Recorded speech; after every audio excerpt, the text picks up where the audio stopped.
Hey guys, so something a little bit different today by popular request. I'm going to teach you my famous chair plank. It's a really easy chair pose to do. All you need is a chair. Make sure it's a good sturdy one, and you also need to be able to hold a good strong plank on the floor in order to be able to do this.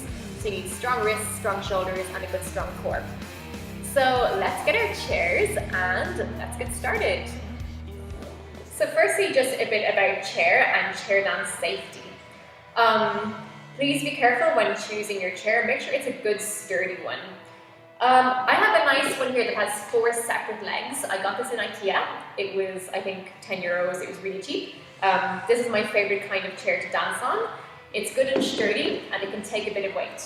You can also use a fold-up chair. Just be careful with it, as those have a tendency to be a little bit less stable. Obviously, chairs are not designed to be used in this way, so please be very, very careful. Use common sense. If the chair feels like it's going to buckle or break, then please just stop. Remember, you are responsible for your own safety when you're training at home by yourself, so use common sense and make sure that you're safe. Another thing about chairs is the wider that the seat is, the better. It means you've got more balance and it's more stable, of course, due to physics. If it's one of the narrower seat ones, just be careful, as they can tend to be a little bit more rock and rolly in a bad way. So, and also make sure that this part of the chair, like the back of it, is nice and strong too, and that it can take a bit of weight. So, in starting with the chair plank, I'm going to make sure that I'm standing behind my chair. The back of it is turned towards me. So the important thing with this trick is getting the chair into position on your hips. That is not going to completely incapacitate you. It can be a little bit painful at first, and you want the chair to be just below your hip bones, so just about here. Of course, everybody's hips are different length legs and whatnot, so make sure that you take time in finding a position that's right for you. Be careful that you don't push it too much onto your lady bits, as it can be very, very painful. And also on your thighs as well. If the chair is too low, it's really going to eat into your quads, which is also very painful. So take your time with this.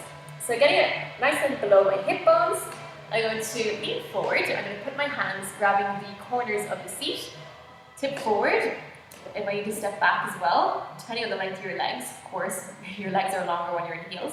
I'm going to place my hips onto the seat of the chair in that point on the fold of my hips, just below the hip bone itself. So I really need to trust all of my weight downwards in my hips onto the chair, as well as into my arms. So again, this is where we're going to use our core strength and the strength in our shoulders from holding planks to be able to lift off here. Now, because I'm quite little, I can fully lock my arms out in this move. If you've got longer arms, or if you're a little bit taller, you may need to bend a little bit. But make sure that you're engaging your wrists and that you're really pushing the palm of your hand into the chair, so that way you can use strength to hold yourself up. So just to begin with, I'm going to sink my weight with my hips into the chair. I can even just lift the feet off the ground a little bit to make sure that I'm good and stable. You need to lean a little bit forwards in this. If you're leaning a bit backwards, it can feel like you're going to rock off backwards that way.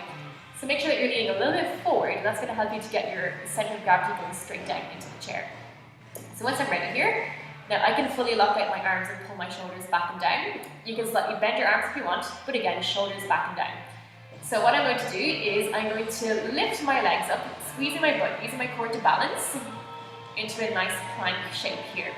Now make sure that you squeeze your butt and push through the knees nice and straight, so that it's a beautiful straight line all the way through the body. While you're here, keeping your knees pinned together, we can add in some little leg flicks to make it nice and burlesque-y. Make sure that your shoulders are back and down, of course. Be aware of what your posture is like here. We want things to be nice and long and elegant. Feet back together. We can even do some walking legs. So this is the same as your baby legs. Check back in previous tutorials if you need to revise this. And to get out, I'm going to tip backwards, so feet going first, sending my weight backwards with my hips so I can roll out of it, walking my hands up the chair. So one more time, I'm going to move forward onto the chair. You can slide your hands down and onto the corners as we move hips forward to make it nice and graceful. Finding the least painful part of your hips, just directly underneath your hip bones in that natural fold of your body. Taking the weight into your arms, pushing your arms nice and straight, or your lower arms, shoulders back and down, engage your core. We're going to lift up, hips going straight down into the chair. Squeeze your butt, squeeze your core, everything nice and straight into your plank.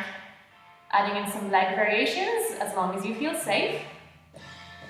Back to the center, wavy legs, legs together. Slowly back down, hinging from your waist. Feet touch the floor, pushing your hips back to walk back out of it. So good luck with your chair plank, guys. Send in your video progress and your pictures into me, Arlene at irishpoledanceacademy.com. And have fun creating your own burlesque dance with your chair.